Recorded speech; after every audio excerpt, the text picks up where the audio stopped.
Hey, what's going on? Voidfox here, and welcome to another episode of Refund. This video, I'm going to be focusing on a game called Bold Blade. I'll show some gameplay and share my thoughts along the way. Maybe this will assist you in deciding if this is a game you would like, and maybe even help avoid a future refund. Sounds good? Let's go! Okay, so like I said, we're looking at a game called Bold Blade. It's brought to us by the developers Ultra Runaway Games. And for those who want to learn more about the game, there's information and links in the description below. Alright, so what's Bold Blade? What do you do? Basically, you kill baddies to earn money, and you use that money to upgrade your sword's length and width. Pretty simple. Now, the game does slowly introduce other stats to be upgraded, like how hard your sword hits, your health pool, armor rating so you can take more damage, active abilities, things like that. But the main draw is getting your sword to an insane size. The whole leveling mechanic in Bold Blade is very incremental, but it's built to be that way, and it doesn't take long to start feeling the benefits of the upgrades, especially when your sword finally reaches that crazy size of, holy shit, how the hell is he swinging this thing? Oh, speaking of swinging a giant sword, I found the controls easy to use, and it definitely feels very much like the arcade games of old. You swing your sword left and right with the trigger buttons, you cast spells with your face buttons, all the while you reposition your character with the analog stick. Like I said, super simple. While I did try both the gamepad and the keyboard, both playable by the way, I definitely preferred the gamepad experience. I gotta say something about the pixel art in Bold Blade.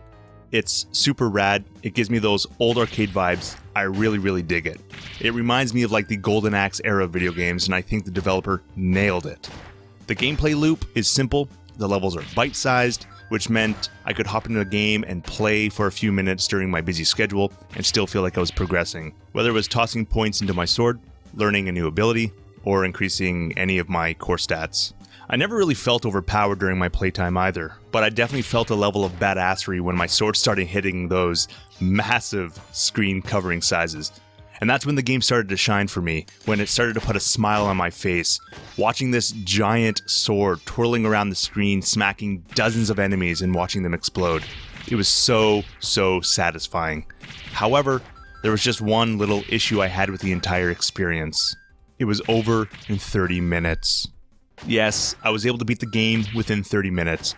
It was at this point, I was disappointed.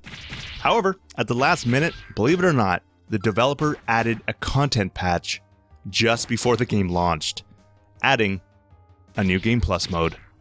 It was this mode that made the short playthrough more acceptable. At least for me it did. It allowed me to keep my stats and continue fighting enemies as they scaled in difficulty. And with the amount of stats there are to upgrade, I could start dumping points into the areas I needed to progress.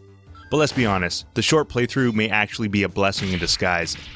I did find the game got a bit repetitive, and it's going to be repetitive by nature. I could definitely see it getting old fast, but for those who do enjoy this infinite-like challenge, New Game Plus should satisfy the grinder in you. Listen, I do think there's decent replay value here, but your mileage may vary considering the gameplay is going to be very similar with each playthrough. For those who don't care about the New Game Plus, you may be able to squeeze out a bit more replay value with the short time it takes to beat the game. You know, you could experiment with different stat builds with each playthrough. I guess that's one of the benefits of a 30-minute game. Alright, so Bold Blade couldn't hook me for long. I was still a fan of the simple concept and the arcade gameplay. It was fun. I had fun playing this game.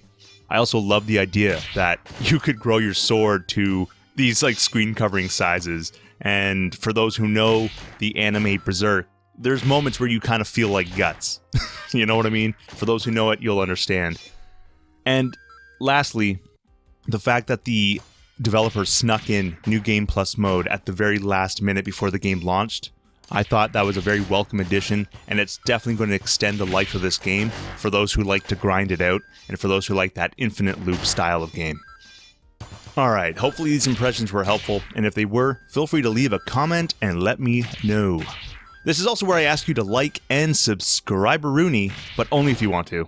There's also a dislike button in the case you didn't like what you've seen, and hey, that's okay. But if you do dislike, please let me know why, so that I can improve my videos moving forward. Anyways guys, thanks again for watching, I really appreciate it.